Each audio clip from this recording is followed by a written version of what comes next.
tangira nta kibazo. Yesu ashimwe.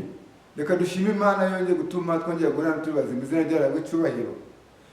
Hari icyigisho gikomeye cyane bya nkunda cyampumurije ndetse gihumuriza n'abatuye isi ndetse n'abazacyumva kizabahumuriza. Abatuye isi igiye kubagezaho inkuru nziza, inkuru yo kuzabona ubugingo buhoraho ku mubare munini kandi atari ku bwabo ahubwo ari kubw'urukundo rw'abakunze. Imana ngo isomo rivuga ngo kuko Imana yakunze abari muzi cyane cyatumye umwana wawe w'ikinege kugira ngo umwizera wese atarimuka ahubwo abwe ubugingo buhoraho. Yohana 3:16, Yohana 3:16. Aha ngaha igitabo cya Yohana cyangwa se ivanjiri ya Yohana itugaragariza neza uburyo Imana yadukunzemo. Iri somo ngiye kurihuza n'isomo riboneka mu byashyizwe cya 5 umwana w'intama n'igitabo cyafatanishijwe ibimenyetso 7. Tutangiye dusenga. Turashimira Data twese mu ijuru, tugushimira imbaza n'ubuntu bwawe zenda gw'icubahiro. Hanyuma tugiye kuvuga ubutumwa kw'icano ubugingo buhoraho TV. Ndakwinginze ngo iyi channel ihumugisha kandi ihumugisha n'abazayumva ndetse uhumugisha n'abazakora subscribe kuri channel ndetse uhumugisha n'abazakurikira kugira ngo bagire icyo bakuramo, byo bazakuramo bizababera umugisha mu izina rya Yesu. Amen. Ubwo rero hano tugiye kuvuga urukundo rw'Imana rwakomeje kuba rwinshi. Ntayandi mvuga ngo mbega urukundo rw'Imana Data rwatumye abisi bose bongera kugira ibyiringiro byo kuzongera kubona ubugingo buhoraho. Niyo mpamvu ikintu yitwa ubugingo buhoraho TV, ni ukugira ngo abantu benshi bamenye ko hari ubugingo buhoraho bategereje. Nyuma yaho hari ijambo muri gukoresha ngo nyuma yaho cyangwa se after that, nyuma y'ibyo byose Imana izangira gushyiraho ubugingo buhoraho. Ariko igihe mu gihe cyo muri Edeni abantu babisomye mwabonye ko abantu bari bafite umubiri udapfa. Yego. Ariko bavuga ngo nimba kijyaho no gupfa muzapfa. Yego, cya giti kimenyekanisha icyiza n'ikibi. Ariko tugiye kuvuga ngo umwana w'intama n'igitabo cyafatanishijwe ibimenyetso 7. Mbona na yicaye kuri ya ntebe igitabo mu kuboko kw'iburyo cyanditswe imbere n'inyuma kandi gifatanishijwe ibimenyetso 7 by'ubushishi. Mbona marayika ukomeye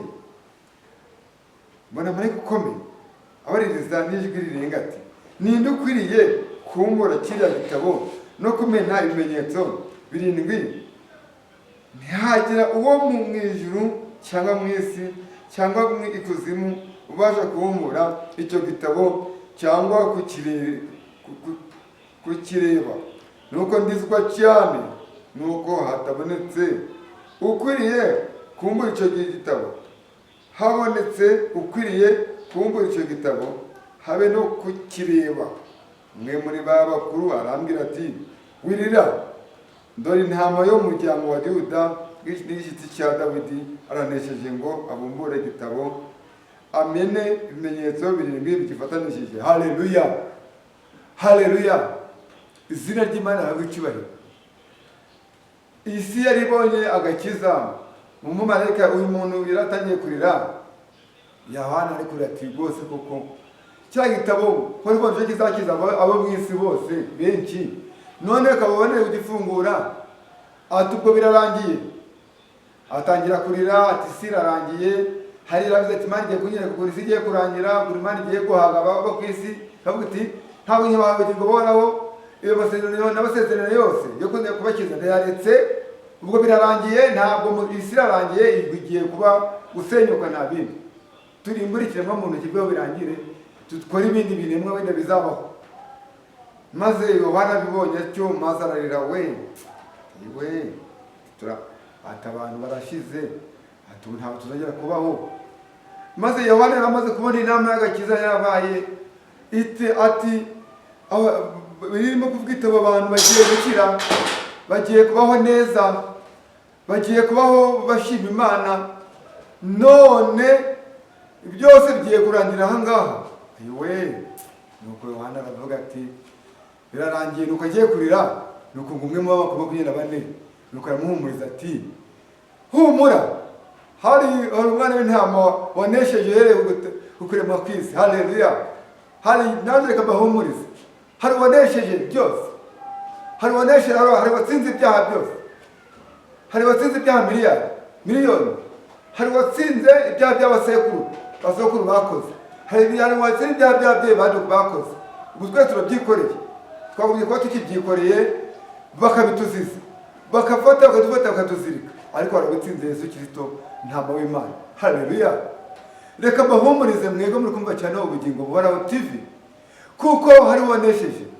Mwese mwemerewe kwihana, mwemerewe kuvuga uti ngubu nanje mvuye mu busambanyi, ngubu ngiye gukizwa, ukayivamo burundu, maze ukaza kwa Yesu akakwakira.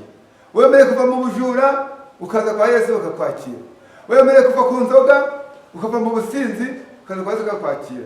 Wemerewe kuva mu bagore, ukajya gushaka umugore umwe, kongera ukita ku bana, ukita ku byo wananiye kwitaho.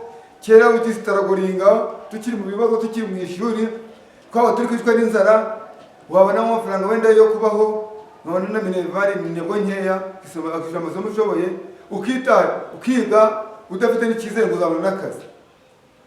Ariko ubu ngubu iby'akazi ngo ntabwo tukibishinzeho amaboko. Cyambere dufite Yesu Kristo. Haleluya. Reka twari tuvuge ngo Yesu Kristo aranesheje. Wowe utari wabona akazi, Yesu Kristo aranesheje, agiye guha akazi. Weho warabuze umugabo, Yesu Kristo agiye kumushakira umugabo. Wowe umusore wabuze umugore mwiza ukoranye n'ukuntu utazagutesha umutwe, agiye kubikiza. Weho muntu wishwe n'ibigeragezo byo muri iyi si, byakurenzeho ntashobora kurondora kandi Yesu agiye kubikiza. Humura, hari uzabikiza. Nushaka niyo atanabikiza niyo wanapfa uzongera kubona ubugingo buhoraho. Haleluya. Uhumure rwose, iyi si nirangira, nyuma yaho uzabona ubundi bugingo buhoraho, kandi ntabwo uzongera kubabara, nta nubwo uzongera no kwicuza. Reka tubabwire ngo iki gitabo cyayifatanyijwe iki kimenyetso cyari kivuga ngo ninde muntu ugiye kuvuga ngo ugiye gufata abantu b'abanyabyaha akabezaho ibyaha. N'abantu isi yaruzuye ibyaha, nuko ibihe byose muri isi yagiye kuzaba ibyaha bikaze. Hakaboneka umuntu ugiye kuzaza kuvuga ngo ngiye kweza bari abantu ibinyabyaha, ibijura bimeze kuriya, ibintu bitihana, abantu bahora bafite imipangu. Hari umuntu wigeze kutwereka umudamu ngo turiye uko mumureba kuriya, ntabwo ava mu burozi bwe. Uburozi ahantu harabigendana, ntabwo yabureka. Baturiya mukobwa usamuye ntabwo yabureka. Uriya mugore ubwashatse neza akagira umugabo mwiza, ntabwo uraye yabureka. Birababaje cyane, ariko Yesu yaravuze ngo ibi byose agiye kubisoza. Abo bantu ariko uwo muntu wamaraye rukomeye cyane yaragiye arihana.